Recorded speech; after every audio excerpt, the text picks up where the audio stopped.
अखिल भारतीय नारमदी इकाई बड़वानी धर्मशाला में महासभा अध्यक्ष के निर्वाचन होना है, जिसके अध्यक्ष पद के लिए दावेदार आलोक बिल्लोरे पहुंचे, जहां उन्होंने अपनी प्राथमिकताएं और किए जाने वाले कार्यों से समाज अध्यक्ष सहित अन्य पदाधिकारियों को अवगत करवाया। दरअसल नारमदी ब्राह्मण समाज महासभा के निर्वाचन होना है, जिसको लेकर महासभा अध्यक्ष पद के लिए दावेदारी कर रहे आलोक बिल्लोरे अपने साथियों के साथ बड़वानी जिले में पहुंचे, जहां सेंधवा एवं बड़वानी नारमदी ब्राह्मण समाज इकाई अध्यक्ष एवं कार्यकारिणी से भेंट कर समाज के लिए किए जाने वाले कार्यों एवं उनकी प्राथमिकताओं से अवगत करवाया। इस दौरान बड़वानी इकाई में चल रहे विवाद को लेकर अखिल भारतीय नारमदीय समाज महासभा अध्यक्ष बनने के बाद विवाद को खत्म किया जाएगा। इस दौरान महासभा अध्यक्ष दावेदार आलोक बिल्लोरे, व्यवसायी दिनेश बिल्लोरे, उज्जैन इकाई अध्यक्ष मनोज शर्मा, इंदौर इकाई अध्यक्ष गणेश भारद्वाज, बड़वानी इकाई अध्यक्ष अमित उपाध्याय सहित बड़वानी इकाई के पदाधिकारी मौजूद रहे। मेरा नाम आलोक बिल्लोरे है। मैं नर्मदा बॉन्ड ट्रस्ट का प्रबंध ट्रस्टी हूँ। हमारे समाज अखिल भारतीय नारमदी ब्राह्मण महासभा, उसकी इकाई बड़वानी नारमदी ब्राह्मण समाज की इकाई में मैं यहाँ पर आज हम लोग सब इंदौर से आए हैं। मैं भोपाल निवासी हूँ और हमारी महासभा के जो चुनाव है, त्रिवर्षीय चुनाव होते हैं।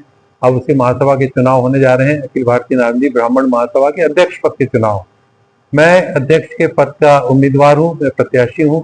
मैं अपनी दावेदारी प्रस्तुत करने आया हूँ।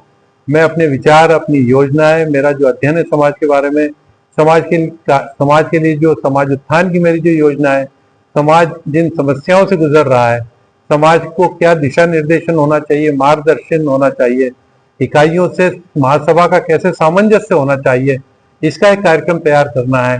संविधान कैसे, यदि मैं महासभा अध्यक्ष चुना जाता हूं तो संविधान में क्या मूलभूत परिवर्तन कर रहे हैं जिससे व्यवस्था में सुधार आए।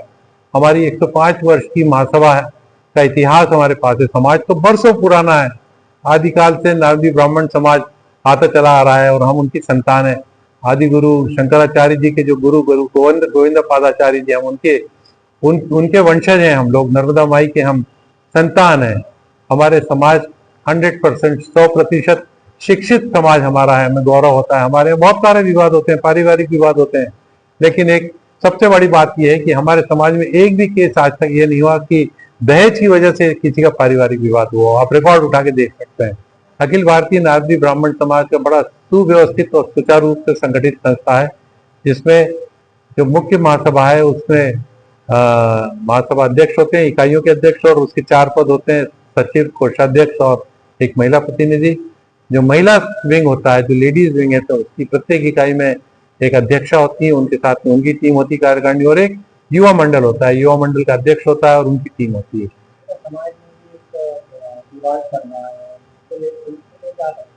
देखिए, बड़वानी का जो समाज चल रहा है, जो विवाद चल रहा है बड़वानी समाज का, क्योंकि ये सब जुडिस मैटर है, ये न्यायालयीन प्रकरण हो गया है और न्यायालयीन प्रकरण में चर्चा नहीं की जा सकती क्योंकि वो कोर्ट की अवमानना का केस लगता है।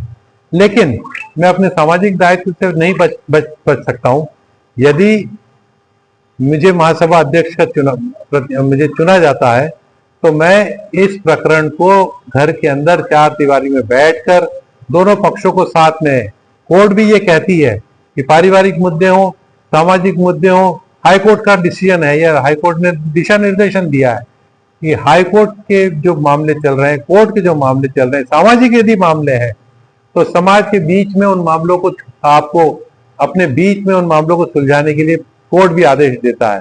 किसी प्रकार की कोई अवमानना का मामला नहीं बनता है। यदि मैं महासभा अध्यक्ष बनता हूं, दोनों पक्षों को बिठाऊंगा, दोनों पक्षों की बात सुनूंगा और इस विवाद को हम जड़ मूल से समाप्त करके पूरा समाज, बहुत ज्यादा लोग, 4, 5, 6 लोग, जितने भी लोग हैं वो भी हमारे अपने हैं, यदि किसी बात से नाराज हुए हैं उनके घर जाएंगे, उनको मनाएंगे।